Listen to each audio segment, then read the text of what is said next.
Deformation of A solid body.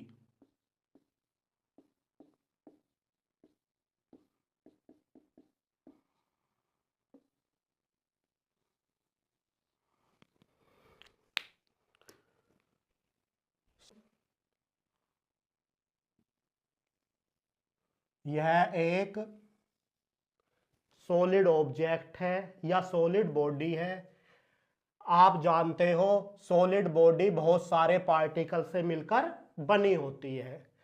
हम केवल 3 particles पर ध्यान कंसंट्रेट कर रहे हैं, पार्टिकल ए, पार्टिकल बी। इन दोनों के बीच की डिस्टेंस d1 है। d1 distance between 2 particles A and B. यह पार्टिकल सी है, इन दोनों के बीच की डिस्टेंस d2 है। d2 distance between particles B and C.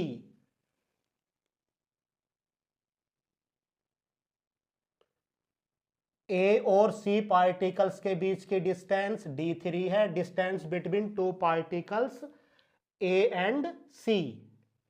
इस समय इस बॉडी में डिफॉर्मेशन 0 है। अब इस बॉडी को आपने पुश किया।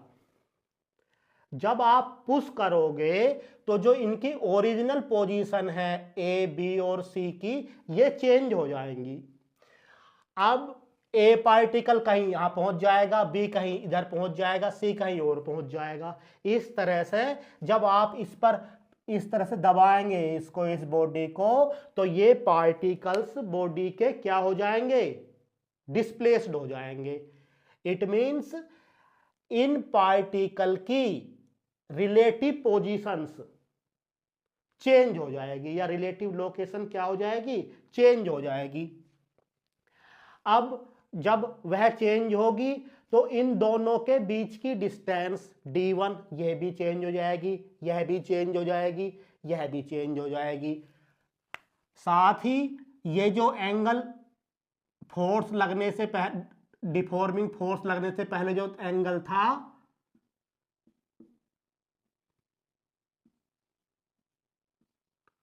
ये भी क्या हो गया? चेंज हो गया। तो आपने ऑब्जर्व किया, जब आपने इस पर डिफॉर्मिंग फोर्स लगाया, पुश किया, तो इनकी पार्टिकल्स की पोजीशंस चेंज हो गई। Deformation means, deformation of A solid body means change इन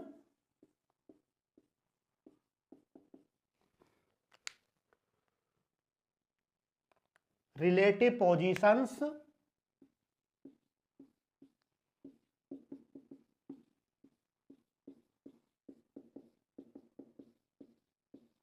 किसकी? पार्टिकल्स जिनसे बॉडी मिलकर बनी हुई है।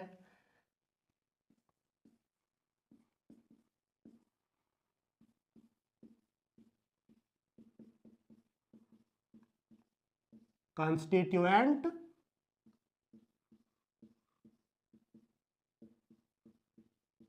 particles of a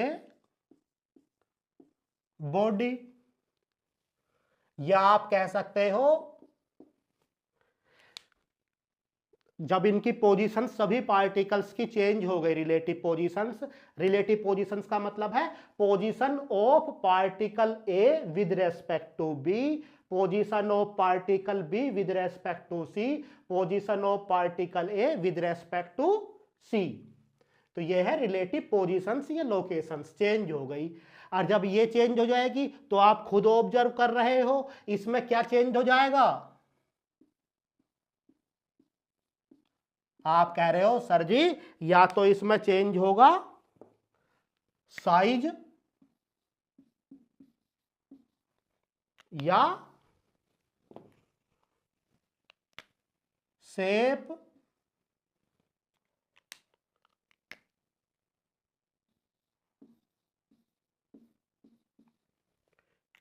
या both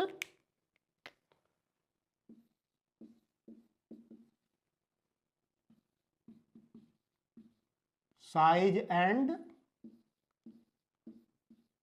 shape of the body, solid body है ये। अब चेंज इन साइज कैसा होगा, आप इसमें पहले से ही एक्सपर्ट हो। चेंज इन साइज का मतलब है, जैसे सपोज ये एक सर्कुलर बार है, इसकी यह क्या है, लेंथ, और ये क्या है इसका डायमीटर। यह है, ये जो सपोज हमारा ये मार्कर है हमारा, ये जो सर्कुलर बार है इसे मार्कर मान लीजिए, यह इसकी लेंथ हो गई। अब ये क्या है इसका डायमीटर। अब आप जो देख रहे हैं ये कहलाता है क्रॉस सेक्शन। क्या कहलाता है ये, क्रॉस सेक्शन। तो यह है हमारा क्रॉस सेक्शन। आप जानते हो पहले से ही क्रॉस सेक्शन होता है जो लेंथ के परपेंडिकुलर सरफेस होता है। तो लेंथ के परपेंडिकुलर सरफेस यह है, ये लेंथ है, लेंथ के परपेंडिकुलर सरफेस 90 डिग्री का जो एंगल बना रहा है यह है। तो ये क्या है हमारा क्रॉस सेक्शन। तो इसकी सर्कुलर बार या राउंड बार की डायमेंशंस क्या हो गई, सर्कुलर बार की या राउंड बार की लेंथ L और डायमीटर D। D कौन सी डायमेंशन है, क्रॉस सेक्शनल डायमेंशन। सर्कुलर बार की क्रॉस सेक्शनल डायमेंशन क्या है, D।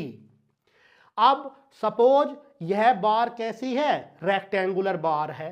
तो रेक्टेंगुलर बार की डायमेंशंस क्या हो जाएंगी, रेक्टेंगुलर बार की डायमेंशंस हो जाएंगी लेंथ L, विथ B या ब्रेथ B और थिकनेस T। तो ये कौन सी बार की डायमेंशन है, रेक्टेंगुलर बार की,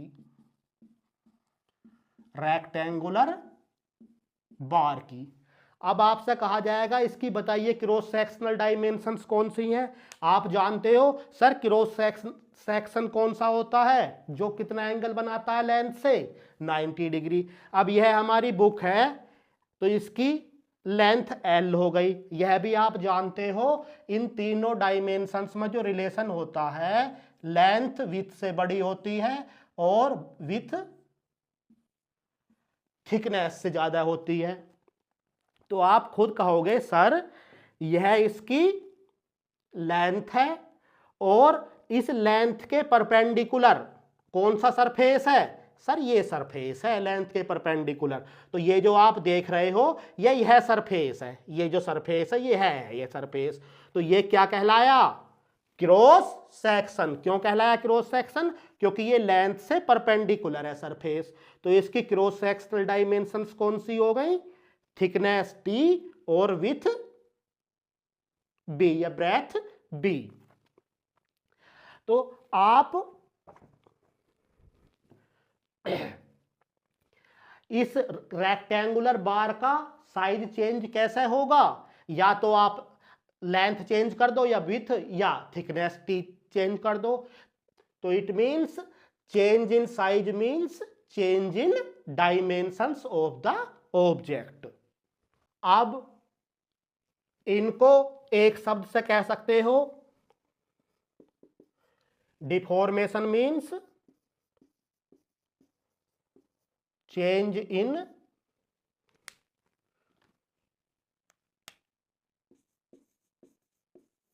configuration, change in configuration of the body. तो change in configuration of a body means body का साइज या शेप या दोनों चेंज हो जाना ही change in configuration of the body है। डिफॉर्मेशन मींस बॉडी पर, शुरू में बॉडी पर क्या था, कोई फोर्स नहीं लगा हुआ था, तो बॉडी किस पे थी, अनडिफॉर्म्ड थी, यानी कि डिफॉर्मेशन 0 था। जैसे ही आपने बॉडी पर फोर्स लगाया यानी कि यहां पुश किया, तो बॉडी के क्या हो गए, पार्टिकल्स की पोजीशंस चेंज हो गई। और जब पार्टिकल्स की रिलेटिव पोजीशंस चेंज हो गई तो बॉडी में क्या हो गया, डिफॉर्मेशन हो गया। इसी कारण क्या हो गया, बॉडी का साइज या शेप या दोनों चेंज हो गए, और इसको आपने क्या कह दिया कि बॉडी का कॉन्फ़िगरेशन चेंज हो गया।